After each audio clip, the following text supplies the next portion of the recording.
Ambition, inspiration, motivation, réussite. Vous regardez Parcours, votre nouveau programme, et c'est sur Réflexite.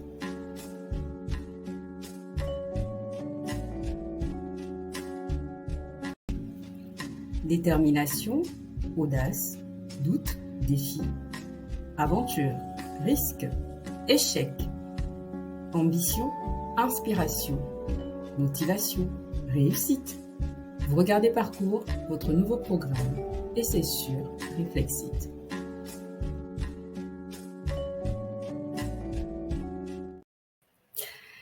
Bonjour ou bonsoir, ça dépendra de l'heure à laquelle vous nous regarderez. Alors, vous êtes sur Réflexite et vous regardez votre nouveau programme Parcours. Parcours, c'est le programme qui vous emmène à la rencontre de personnes connues ou de l'ombre qui ont un cheminement professionnel susceptible de vous inspirer. Pour ce premier numéro, je suis ravie de le commencer donc avec une personne pour qui j'ai beaucoup d'estime et vous comprendrez pourquoi tout au long de notre échange. Je précise également que Parcours va durer simplement l'instant donc d'un été et on verra si on veut le poursuivre pendant l'année scolaire. Alors, tout de suite, je vous introduis donc Mohamed Sissouma. Bonjour, bonsoir Mohamed plutôt. Bonsoir et bonjour. En tout cas, ça va dépendre de l'heure à laquelle la personne, les auditeurs vont regarder notre direct. En tout cas, c'est un honneur et bonjour encore Stévelia pour cette opportunité que tu me donnes à travers cette tribune. Ben merci à toi de t'être rendu disponible. Alors, pour qu'on comprenne bien qui est Mohamed, on va commencer par le début. Donc, quelles sont les informations qu'on retrouve sur ta pièce d'identité et sur ton acte de naissance? Parce que la pièce d'identité étant trop petite, il y a des éléments qu'on ne peut pas rentrer.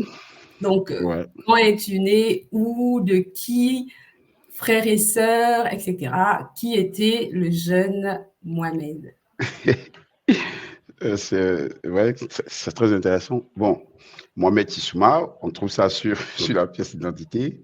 J'ai 40 ans, j'ai eu 40 ans il n'y a pas longtemps. Voilà. Donc, juste. Tu ne les fais pas, hein? Ouais, c'est ce que tout le monde me dit.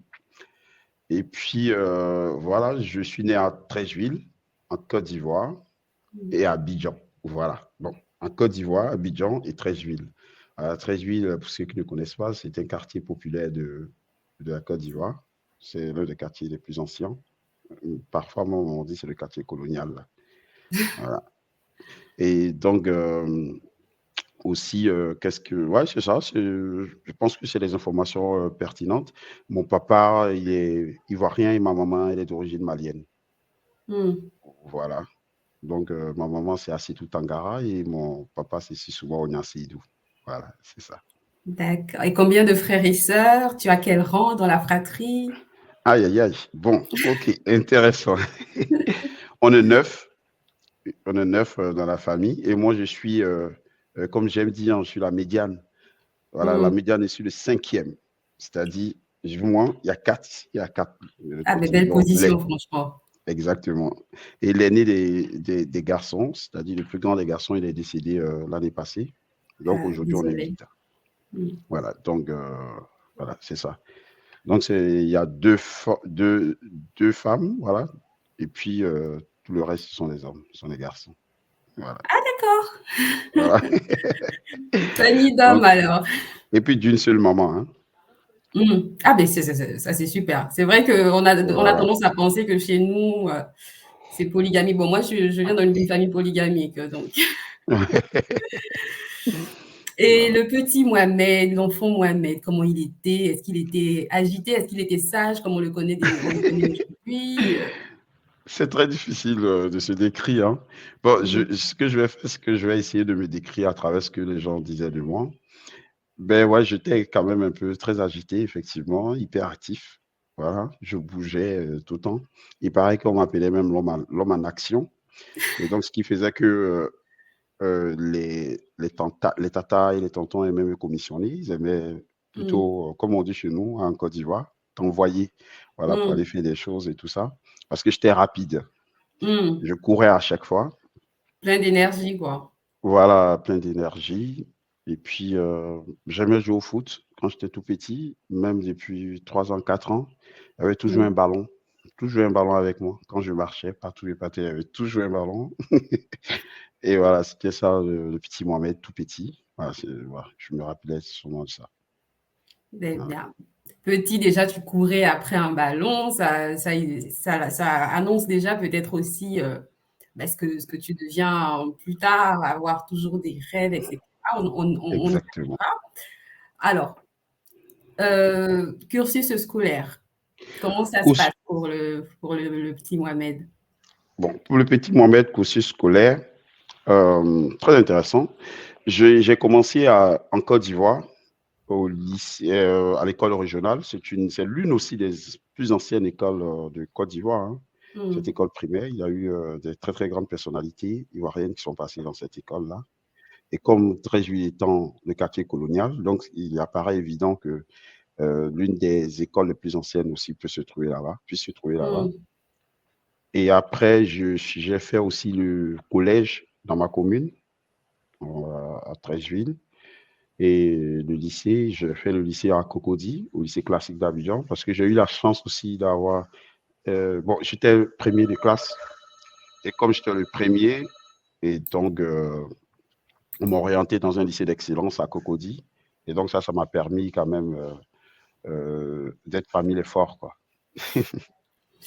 Ah beh, voilà, on est en train de dessiner déjà le Voilà, profil. d'être parmi les forts, de quitter un quartier euh, populaire pour aller dans un autre quartier un peu plus, voilà, avec un peu plus beaucoup d'opportunités. D'accord. Et donc, lycée d'excellence et l'université, comment ça se passe? Bon, Le choix déjà de la filière aussi. exactement, exactement. Merci. En fait, moi, mon parcours il est un peu spécial parce que quand j'ai eu le bac, en fait, moi, ce que je faisais, comme tu sais, c'était évident, hein, quand on est dans les quartiers populaires, parfois on n'a pas vraiment de référence, donc on Mmh. avance seulement. On Oui. avance dans les études et moi, j'avançais quand on disait que une filière, c'était la filière la plus difficile et comme je me croyais fort, et donc je voulais toujours aller faire cette filière-là. Et donc, je me suis retrouvé à faire le bac C. Et quand j'ai fini, il y a eu le bac C. Je ne savais même pas quoi faire après le bac. Et je me Mmh. suis retrouvé, puisque je pensais que j'étais très fort en mathématiques. Et donc, je suis allé faire maths info à l'université de Cocody. Et Mmh. puis, bon, d'abord, un tronc commun, comme une prépa, quoi, en fait, pendant 2 ans. Et après, je me suis spécialisé en sciences mathématiques. Et c'est là que j'ai eu une bourse d'études pour aller en Algérie. Voilà, D'accord. Donc voilà. la bourse, du gouvernement ivoirien? C'est ça, la boucle de coopération entre la Côte d'Ivoire et l'Algérie.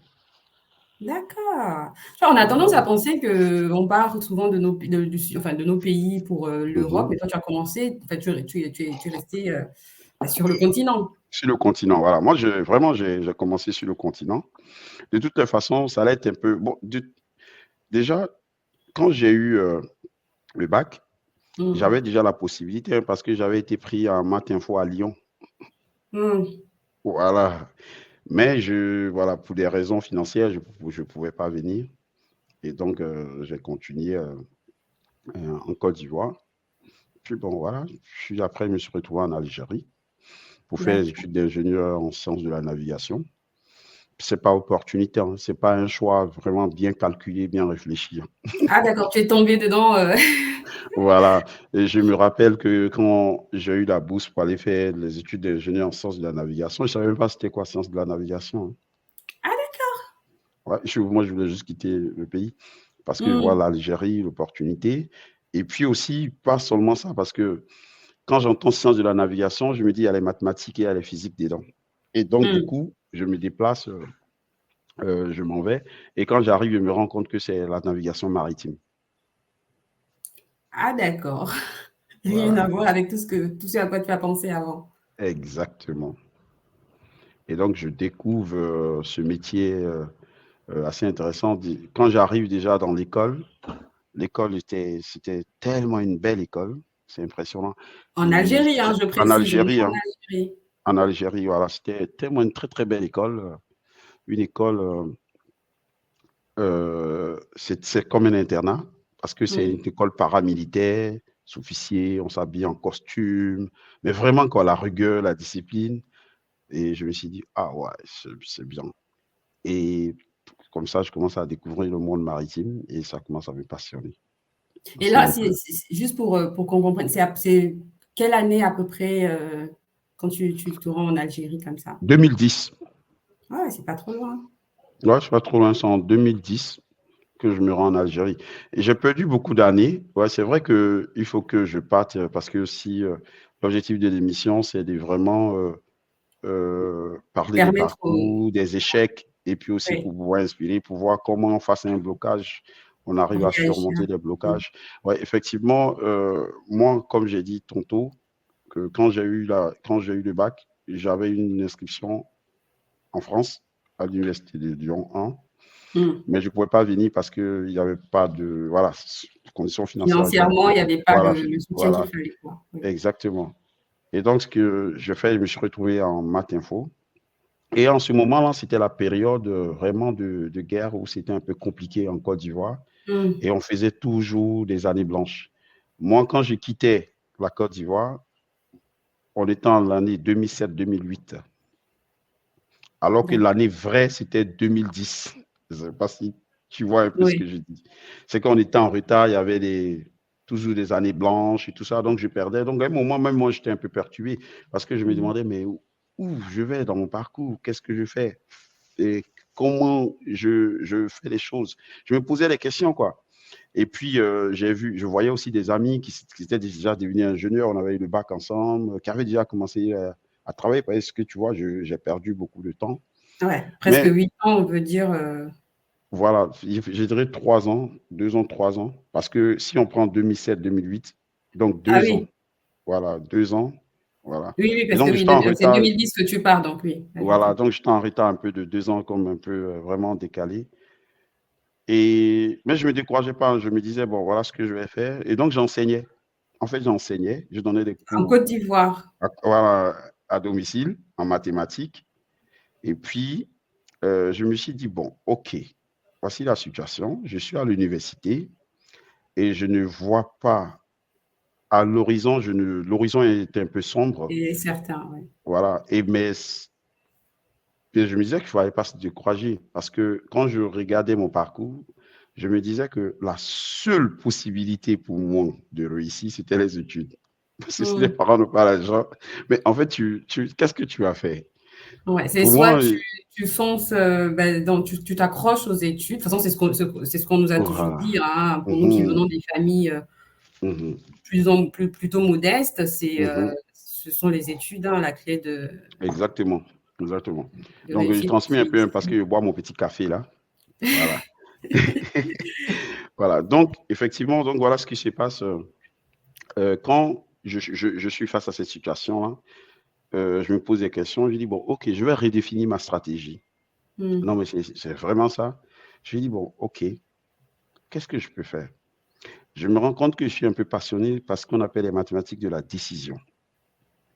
Les mathématiques de la décision, c'est quoi? C'est à Explique, oui, partir parce de... que c'est vrai que moi, je suis pas en maths, donc pour moi voilà, déjà, et pour ceux qui vont nous regarder aussi, qui ne savent pas ce que c'est. voilà. Oui. Ce que nous, on appelle les mathématiques de la décision, en fait, ce sont les calculs sur lesquels on va se baser pour prendre les décisions. Donc, en réalité, pour être un peu plus simple, pour expliquer de manière un peu plus simple, ça sera un peu la finance, par exemple, Mm. l'actuariat, parce qu'on va se baser sur ces calculs. À partir de ça, on va prendre les décisions. Et donc, du coup, je voulais être actuaire tout d'un coup. Et donc, actuaire, il y avait une composante un peu finance et puis une composante mathématique. Et donc, j'ai passé à ISPA, Institut des sciences actuarielles et financières de Lyon. Ouais, c'est ça. Mm. Et donc, qu'est-ce que je fais? J'ai dit, bon, OK, j'ai la partie mathématique, il faut que je fasse un peu la partie finance. Et donc, ce que je fais, je vais m'inscrire dans une grande école en Côte d'Ivoire et je fais les deux. Donc, je fais la finance, ingénieur des techniques financières. Donc, je découvre l'économie. la finance, Et les tout ça, mathématiques financières. et tout ça en continuant de faire de donner des cours pour avoir des sous aussi. Voilà, pour avoir des sous aussi. Voilà, c'est comme ça que je fais. Et puis j'essaie d'avoir des bourses. J'ai eu une bourse, pourquoi? Parce que, étant donné que j'avais grandi à Treichville, j'étais à Treichville, et que moi, je savais que les jeunes avaient des difficultés en maths et en physique. Et puis, ils n'avaient pas les possibilités. Donc, j'ai créé une petite structure, une petite association que j'ai appelée la JPE. Et donc, j'ai contacté Mmh. mes amis euh, ingénieurs et tout ça. Donc, ce qu'on faisait, on faisait des séances de préparation au bac, au BEPC. Et donc, en faisant ça, la mairie, tout ça, ils étaient vraiment impressionnés parce qu'il y a beaucoup de personnes qui sont dans les salles. Tu vois un peu comment ça se passe là. Et Mmh. donc, on les enseignait et c'était vraiment très passionnant. Et donc, on nous donnait des bourses pour donner aux jeunes et tout ça. Donc, c'est dans ce cadre-là qu'on m'a donné une bourse et j'ai pu avoir une bourse pour faire les études là, en ingénieur des sciences, ingénieur de techniques financières dans une grande école. Tu vois un peu la D'accord. structure? Et donc, voilà. Donc, je reprends. Étant à l'université, je m'inscris dans un diplôme d'ingénieur de techniques financières parce que je veux faire de l'actuariat. Ça, c'est un.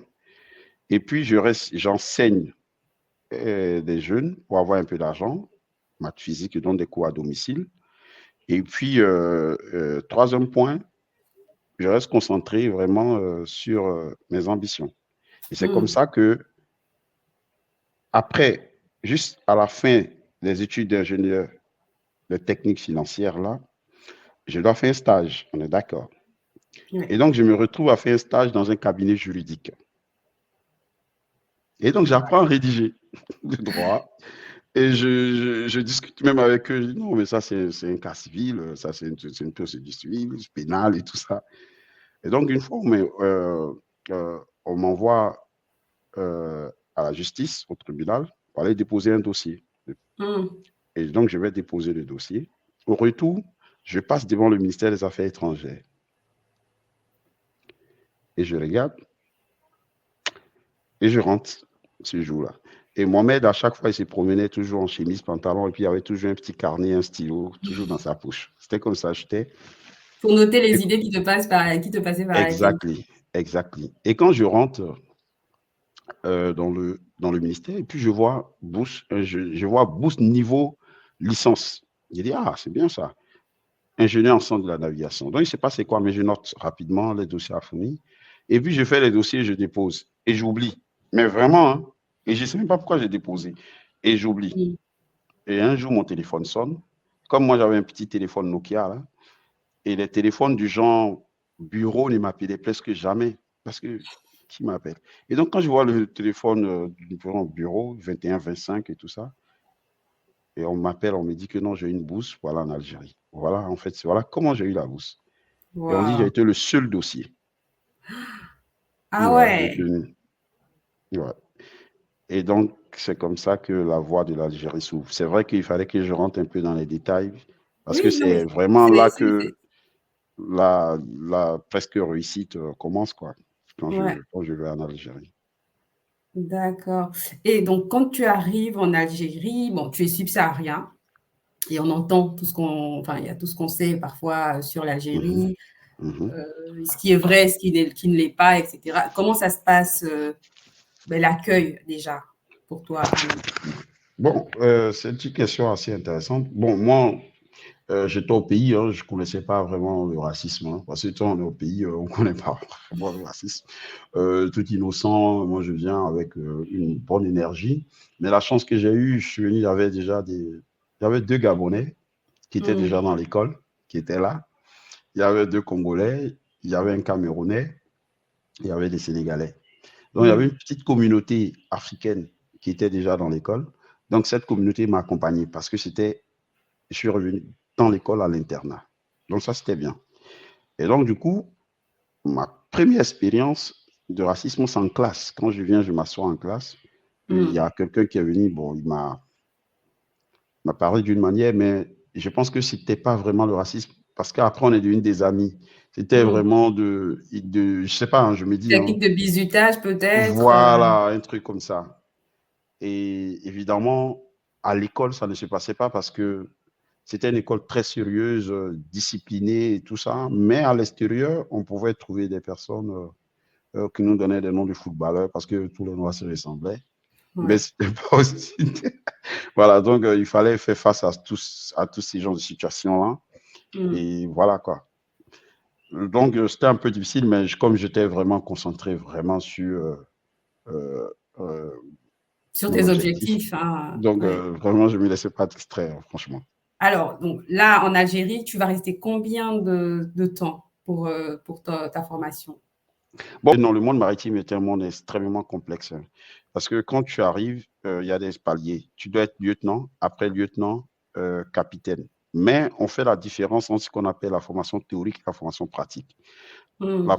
le diplôme atteste de la compétence théorique, vraiment. Alors que le brevet, nous, chez nous, ça justifie une compétence pratique. Pratique. Voilà, voilà. Et donc, d'abord, quand on arrive, on doit faire 2 ans, on sort lieutenant. D'abord, après 2 années, juste, on prend le diplôme de lieutenant, mais c'est pas fini. On peut pas naviguer en tant que lieutenant, on peut pas conduire le navire. Il faut partir en mer. Euh, il fait au moins 18 mois en mer. En montant, c'était comme ça, 18 mois. Mais quand je dis 18 mois, c'est 18 mois effectifs à bord. Par exemple, on peut Avec faire 8 mois. vous touchez la Le, terre un peu ou ouais, vous... ouais, on touche la terre. Quand on arrive, on décharge. Après, on répare. Mm. Voilà. On arrive, on vient seulement dans le port, on décharge la marchandise et puis après, on continue. Mais quand on dit 18 mois effectifs à bord, ça veut dire, en fait, quand tu navigues, tu peux faire 4 mois, 5 mois, après tu te reposes tes vacances 2 mois, après tu fais 6 mois, voilà, c'est ça qui compte. Les vacances ne comptent pas. Mm. Voilà. Donc, après les 18 mois, tu deviens lieutenant. Et après lieutenant, tu dois naviguer en tant que lieutenant au moins 12 mois, effectif à bord. Et tu reviens à l'école pour faire ta dernière année d'ingénieur capitaine. Donc, Ouais. c'est-à-dire un ingénieur, un vrai ingénieur de la marine, capitaine au long cours, c'est un peu bac plus 9. Hein. C'est-à-dire, ça peut être C'est peut-être 9 l'équivalent ans d'un après le bac. doctorat, quoi. Voilà. Non, mais ça met du temps. Hein. Et donc, du coup, ce qui a fait que moi, j'ai allé un peu plus vite parce que quand j'ai calculé, j'étais trop pressé. Quand j'ai calculé, je me dis, bon, attends, moi, je ne vais pas faire les 18 mois et tout ça. Est-ce qu'il y a une possibilité? Il paraît que si, à partir de 12 mois, on peut faire de toi un lieutenant si tu es fort, si tu es très bien, si le commandant trouve que tu es bien. Et donc, Mm. moi, comme je n'étais pas dans mon pays, donc, je n'ai pas voulu débarquer. Je suis resté longtemps à bord pour faire rapidement mes mois. Et donc, Mm. j'ai dit rapidement le brevet. Et à 12 mois, on m'a fait passer lieutenant rapidement. Voilà. Et puis aussi, après 6 mois de navigation, quand tu es bon aussi, on peut faire une dérogation pour que tu puisses venir faire le diplôme de capitaine. Et donc aussi, il est forcé aussi pour trouver aussi cette situation-là. Et voilà. Et donc, je suis revenu à l'école, j'ai fait mon diplôme d'ingénieur euh, en sciences de la navigation ma dernière année, capitaine au long cours, et j'étais le major. Et comme j'étais le major, on m'a Bravo. donné en même temps du boulot directement. Et c'est comme Ben ça que oui. j'ai travaillé en Algérie, c'est-à-dire une entreprise m'a pris en même temps. Ouais. Et Voilà. là, parce que tout à l'heure, tu disais qu'il y avait, tu as trouvé dans cet internat des Gabonais, des Sénégalais, Congolais. Est-ce que bah, ils ont suivi le même cursus que toi ou ils étaient là pour un autre Ils étaient là cursus? les Gabonais, ils étaient là pour officier de port. Aujourd'hui, ce sont eux qui sont les responsables au port au Gabon. Hein. Mais vraiment, ce sont mes Ah, amis. d'accord. Ouais, ouais. Donc, ils ont fait la filière officier de port. Parce qu'il Mm. y a la filière de navigation, c'est-à-dire on va conduire les bateaux. Et puis, il y a la filière de la gestion portuaire. Mm. Les personnes qui vont gérer un peu le port, un peu comme la tour de contrôle euh, pour les avions. Oui, je vois. Donc, Donc tout et ça, puis, il faut un bac. Est-ce qu'il faut un bac nécessairement scientifique, justement? pour l'officier de port, non. Mm. Pour la navigation et puis la mécanique navale, oui, il faut être nécessairement scientifique. Mais l'officier de port, non. Et donc, D'accord. ouais, il y avait aussi des Congolais. Eux, ils ont fait un peu la même chose que moi. Il y a un qui a fait mécanique navale et puis un autre navigation. Et puis, il y a le vice-président d'élite que tu connais, camerounais, qui a fait Oui. mécanique navale. Ah, d'accord. Ok. Voilà. Oui, vous vous êtes rencontrés là-bas. Oui, c'est là-bas qu'on s'est rencontrés. C'est ça. OK, Voilà. on Et parlera donc, d'élite, tout à l'heure. exactement. Et donc, lui, il a fait mécanique navale. Voilà. Donc, effectivement, on a formé une vraie communauté là-bas. On était très, très bien. On était très soudés. Vraiment, Mmh. c'était impressionnant. Donc là, tu vas rester en Algérie à peu près, je pense, 2-3 ans, c'est ça? 8 ans, hein. Ah 8 ans. Ah Ouais, mais 7 ans. Oui, puisque j'ai travaillé là-bas. ah non, mais tu sais que c'est toute une vie, 8 ans. Ouais, c'est ça. Bon, Et comment ça se passe donc? je dirais 7 ans. 7 ans pour être plus précis. Parce que, ah ouais, ouais, c'est ça. Presque 7 ans. C'était 6 ans et demi environ. Voilà, c'est ça. Donc tu es recruté pour travailler dans une boîte là-bas OK. et tu vas rester, enfin le temps, nécessaire. Mais comment ça se passe pour que tu traverses, finalement la Méditerranée, pour te Pour venir en retrouver, France. en France? D'abord, est-ce que tu arrives directement en France ou tu transites d'abord par un autre pays encore?